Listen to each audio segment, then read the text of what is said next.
menurut agama lain bahwa supranatural itu dibutuhkan untuk ritual agama, kan gitu. Tapi menurut sebagian agama, khususnya Islam, ritual-ritual yang berlebihan juga itu musyrik, kan gitu. Ya. Jadi kita harus menyampingkan itu dulu. Karena apa? Bukan menyampingkan agama ya, tapi menyampingkan pemikiran kita tentang agama kita masing-masing.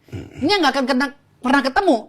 Jadi kalau image-nya jelek, ini gara-gara bahasanya Marcel, image-nya jelek bahwa di agama kami tidak boleh loh, itu musyrik ini segala Iya, tidak boleh. katanya maaf ya, di Islam katanya nggak boleh percaya dukun. Iya, tidak boleh percaya dukun. Tapi sementara ada beberapa agama yang masih mempercaya itu untuk ritual keagamaannya gitu loh. Iya, tapi kan Artinya, kalau ikutin secara ke agama kita nggak boleh percaya, maksudnya itu loh. Jadi bukan begini. Semua agama itu mewajibkan mempercayai hal yang gaib. Semua saya yakin. Itu iya. Saya yakin Itu semua agama iya. itu. Ya. Dukunnya gimana?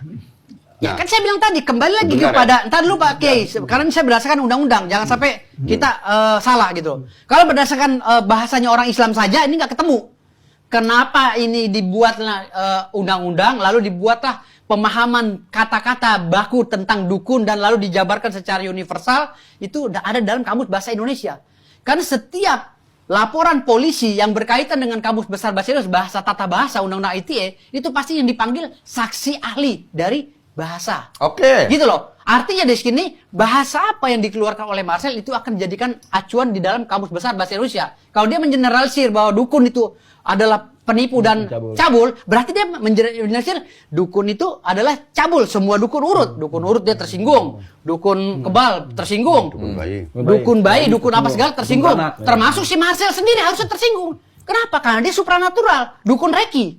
Gitu loh. Supranatural yang belajar ilmu supranatural. Gitu loh. Artinya di sini kalau si Marcel bilang dukun itu tipu dan cabul, saya sudah mendapatkan bukti. Kalau yang lain saya dukun, yang lain saya belum dapat. Tapi kalau Marcel sudah telak-telak dan jelas dia penipu, ya, saya duga penipu, saya duga cabul. Pertama, kenapa saya bilang si Marcel itu dukun? Dia mempunyai sertifikat Reiki ternyata. Cabulnya dari mana? Ya. Si Marcel ini pernah melakukan hipnotis terhadap wanita yang bukan muhrimnya dengan menikmati kegiatan tersebut dengan sungguh-sungguh. Seperti dia, apa? Dia menghipnotis cewek, Iya. dipangku, dipeluk, lalu dibelai. Buat apa dipeluk? Alasan dia katanya inilah bentuk pelet yang sesungguhnya melalui hipnotis. Oh iya kan contoh. Iya contoh. Tetapi kan kalau kita berbicara lagi, kalau si Marcel mau berbicara lagi masalah estetika dan etika dalam agama, adab, ya kan? Berkaitan dengan agama Islam, itu tidak muhrim.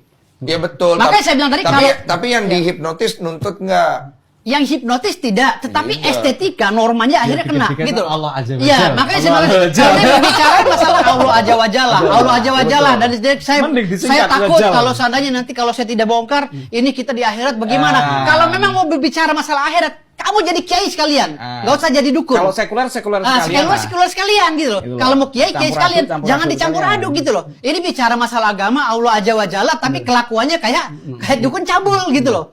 Lah kan cabul Pak di dalam Cabulan saya sering peluk-peluk cewek orang. Tapi Bapak kan tidak termasuk dalam permasalahan ini. Ini yang kita bahas Marcel. Saya tidak dukun, saya tidak ini. Iya. Saya playboy. Bapak boleh lah kata. Oh, saya playboy. Iya. Kita sama Pak. Oh, sama. Sama dong. Tapi diam-diam aja. Segeng ya.